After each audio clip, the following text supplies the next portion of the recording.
After its incredibly rocky launch, a number of players have been waiting for Cyberpunk 2077 to get its official next-gen versions, as well as enough patches to fix a myriad of issues with the game.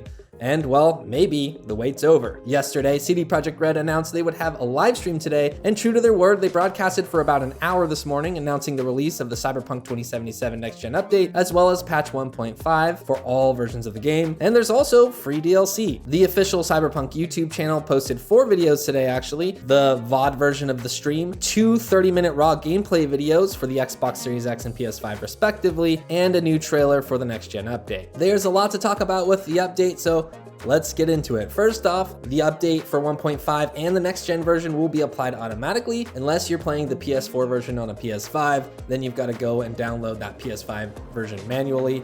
Your trophies aren't going to carry over, but if you're on Xbox, Smart Delivery should take care of the update automatically, as well as bring your achievements over. Of course, PC is just getting the patch 1.5. Next gen versions of the game are getting ray tracing, a performance mode with 4K scaling, and PS5 is getting adaptive trigger support. There's a nifty chart CD Projekt Red attached to the patch notes where you can see the other differences. For example, all versions of the game are getting new weapons, additional apartments for V, a hairdressing mirror, and a huge rebalance to a lot of systems, including general gameplay, the game's economy, and loot. Next-gen versions of Cyberpunk 2077 are also getting visual quality improvements, spatial headphone audio, and improved crowd reactions. There are a ton of things listed in the patch notes, but to summarize the gameplay changes, it looks like stealth gameplay is getting a little bit of a buff from the way different stats like mitigation are being linked together, and an added feature that now allows you to hide from the Night City Police Department when they're looking for you.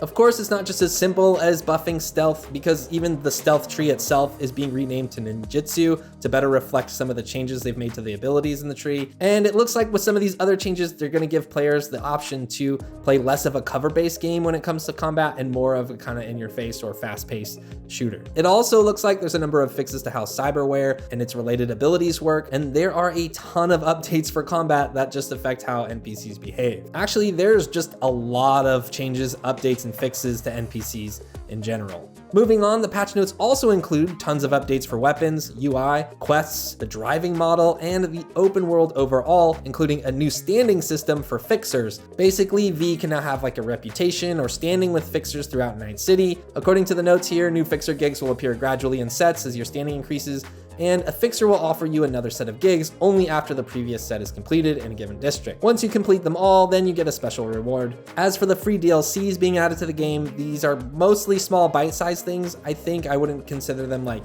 expansions or like huge amounts of like story content or anything like that. CD Projekt Red posted on the official Cyberpunk website, "As a thank you to all who purchased Cyberpunk 2077, we're bringing a number of free DLC packs to Night City via automatic game updates, including new cars to drive, new clothes to wear, and more." So even though these are smaller, it seems like there's going to be a lot of these like small updates, or like they're going to add a weapon here or there or a new vehicle here or there, it seems, and that's going to come for free. What looks like they have in there now are new apartments for V, the main character, new jackets for V, some new weapons and accessories you can find in the game like scopes and muzzle brakes, a photo mode for when you play as Johnny Silverhand, and it looks like a new car after finishing a quest. I should also note, if you're going to be picking up the game from a previous save file, your spec tree is going to be completely zeroed out. You're going to still have your skill points, but you're going to want to jump into the menu and respec your character, and that's because CD Projekt Red is saying they've changed so much of the game.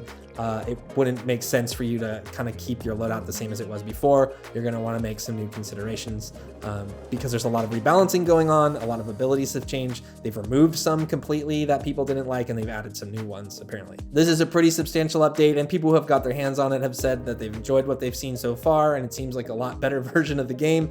And of course, obviously, there's a lot of people out there saying this is just how the game should have been at launch. So it definitely feels like the version of Cyberpunk 2077 everyone's been waiting for is finally here. But admittedly, the timing is kind of bad, with Horizon Forbidden West just a couple days away and Elden Ring dropping next week. Feels like this could get lost in the shuffle. A lot of people waiting to come back to Cyberpunk 2077 are probably going to be busy playing all those new games that are just about to drop, if they aren't already busy with Dying Light 2 or Pokemon Arceus or whatever else, you know. I do think CD Projekt Red releasing the 1.5 patch in this way is maybe one of the smarter things they've done since the launch of Cyberpunk 2077. You know, there's not like a ton of corporate messaging around this release. They kind of just surprise launch and say, here, it's finally done, you know, take it and please go check out the game, please come back.